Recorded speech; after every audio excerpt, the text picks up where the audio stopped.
Hello दोस्तों, तो आज हम लोग बात करने वाले हैं केन्सियन इकोनॉमी। केन्सियन इकोनॉमी क्या होता है दोस्तों? Aggregate demand equal to C plus I plus G plus X minus M.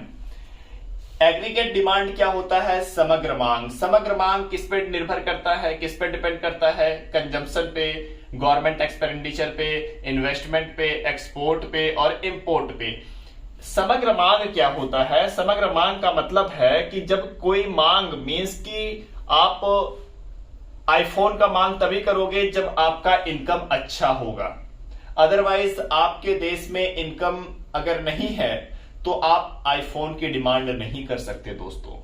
Next आता है उपभोग। उपभोग का मतलब यह हुआ कि न्यूनतम स्तर को छोड़कर उसके बाद उपभोग का मतलब अपनी इच्छा को संतुष्ट करने के लिए, अपनी संतुष्टि के लिए किया गया उपयोग उपभोग कहलाता है दोस्तों। मीन्स कि अगर मान लो यहां से यहां तक का स्तर छोड़ा गया है दोस्तों, तो इसका मतलब यह हुआ कि आपको पानी चाहिए चाहिए, दाल चाहिए चाहिए, चावल चाहिए चाहिए। मीन्स कि ऐसी चीजों को आप इग्नोर नहीं कर सकते हैं जिसकी पूर्ण रूप से जरूरी है। अब इसके बाद ग्राफ ऊपर की तरफ जा रहा है, इसका मतलब यह हुआ कि इनकम बढ़ रहा है तो कंजम्पशन बढ़ेगा।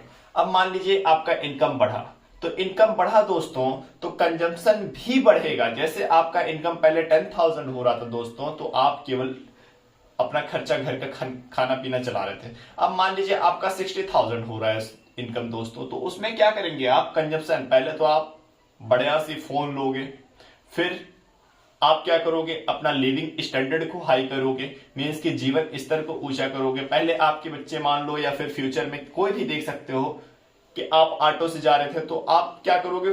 बाइक लेने की कोशिश करोगे दोस्तों। नेक्स्ट आता है इन्वेस्टमेंट। इन्वेस्टमेंट तभी कर सकते हो दोस्तों जब आपकी इनकम अच्छी होगी। इनकम तभी अच्छी होगी जब आपका समग्र मांग बढ़ेगा। ऐसे गवर्नमेंट एक्सपेंडिचर दोस्तों, गवर्नमेंट एक्सपेंडिचर बढ़ाने से भी समग्र मांग बढ़ता है दोस्तों। और एक्स का मतलब हुआ एक्सपोर्ट और एम का मतलब हुआ इंपोर्ट। एम का मतलब क्या हुआ? इंपोर्ट। इंपोर्ट का मतलब होता है आयात और एक्सपोर्ट का मतलब होता है निर्यात करना। निर्यात का मतलब क्या हुआ? घरेलू वस्तुओं का विदेश में सप्लाई करना। मीन्स कि विदेशियों द्वारा घरेलू वस्तुओं का उपभोग हमारा निर्यात कहलाता है दोस्तों।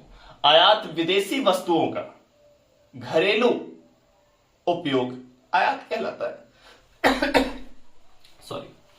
तो दोस्तों आप इतना समझ के चलिए कि अगर मान लीजिए, फिर से मैं वर्ल्ड कप का एग्जांपल दे रहा हूं। वर्ल्ड कप में कुछ विदेशी अपने इंडिया आए। वर्ल्ड कप 2023 में इंडिया में हुआ था, ये आप लोगों को पता है। कुछ विदेशी इंडिया आए और इंडिया में क्या किया उन्होंने? कुछ खाना पीना खाया। तो इसका मतलब क्या हुआ? आयात हुआ कि निर्यात हुआ? में से घरेलू वस्तुओं का विदेशियों द्वारा उपभोग, इसका मतलब क्या हुआ? निर्यात। क्या हुआ? निर्यात। वो चाहे यहां आके खर्च करे दोस्तों या फिर अपने देश में खर्च करे, मीन्स कि अपनी वस्तुएं यूज कर रहा है दोस्तों, तो इसका मतलब यह हुआ कि वो हमारी वस्तु का डिमांड कर रहा है। तो अब ऐसे समझो, इस पे क्वेश्चन कई बार पूछा यूपीएससी ने घुमा घुमा के। अभी कोविड के बाद का क्वेश्चन एक पूछा था 2022 में जी। तो उसमें यह पूछा था कि जब मंदी के समय सरकार क्या क्या अपने कदम उठा सकती है।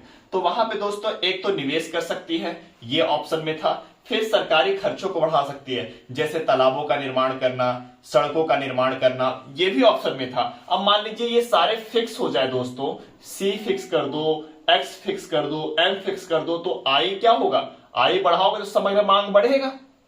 आई बढ़ा रहे हो तो समग्र मांग बढ़ेगा, जी बढ़ा रहे हो तो समग्र मांग बढ़ेगा। समझ रहे हो दोस्तों? अब देखो यहां पे पॉइंट कहां फंस रहा है। अगर आप आयात ज्यादा करोगे तो समग्र मांग कम हो जाएगा।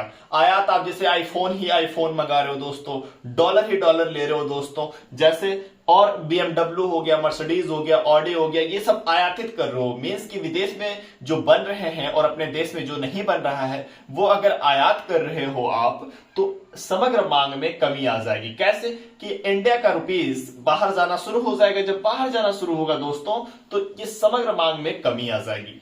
तो आप इतना ध्यान रख करके चलिए कि अगर अपनी जीडीपी बूस्ट करनी है दोस्तों तो निर्यात करना पड़ेगा, आयात कम करना पड़ेगा, गवर्नमेंट एक्सपेंडिचर बढ़ाना होगा और निवेश भी करना होगा। कंजप्शन तभी होगा, वो तो इन दोनों का रिलेशन क्या है ये आपको पता है। सरकारी खर्च में क्या होगा, सरकारी खर्च एक किसी सीमा तक ही निर्भर करता है।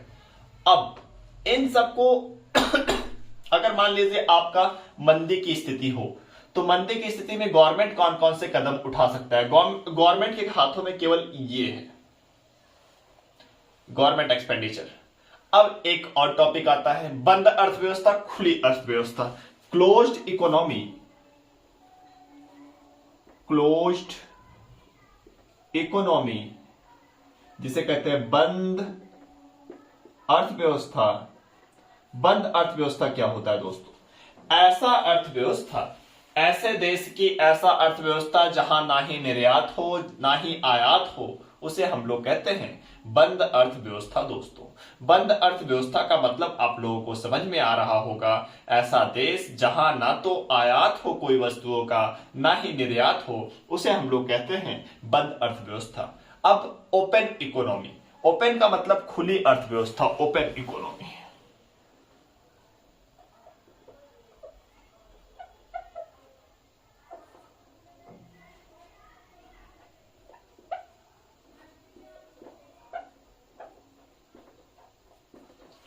खुली अर्थव्यवस्था का मतलब ये हम लोग का बंद अर्थव्यवस्था में ये जीरो हो जाता था। मींस कि तीन चीजों पे डिपेंड करता था।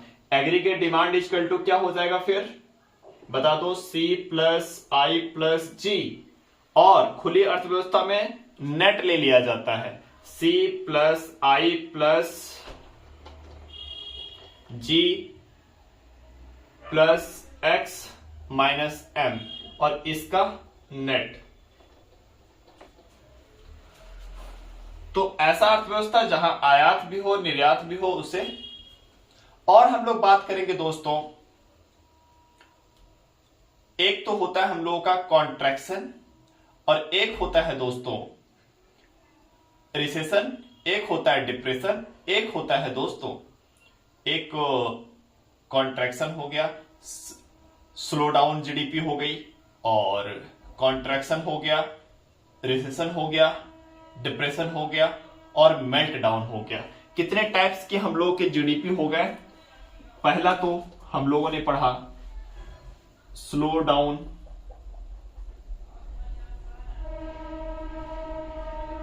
फिर कॉन्ट्रैक्शन, कॉन्ट्रैक्ट करना, कॉन्ट्रैक्शन, जीडीपी, जीडीपी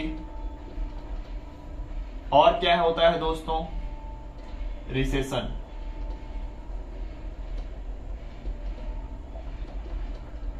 फिर आता है डिप्रेशन,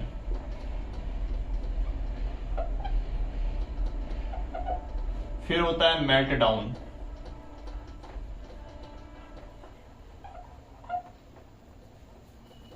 सबका मतलब दोस्तों समझा दे रहा हूं। स्लो डाउन जीडीपी होता है किसी भी एक तिमाही में जीडीपी हमारा घट रहा हो परंतु नकारात्मक ना हो, निगेटिव ना हो। कॉन्ट्रैक्शन दोस्तों क्या होता है? कॉन्ट्रैक्शन होता है दोस्तों किसी भी एक तिमाही में, किसी भी एक तिमाही में जीडीपी निगेटिव आ जाए, फिर हो सकता है पॉजिटिव हो जाए, हो सकता है बढ़ जाए उससे। और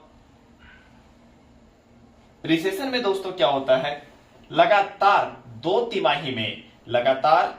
तिमाही में निगेटिव रहे, जैसे कोविड के टाइम पे हुआ था, लगातार तो हम लोग बोल दिए थे मंदी आ गई। डिप्रेशन क्या होता है दोस्तों? Recession plus deflation, recession plus deflation.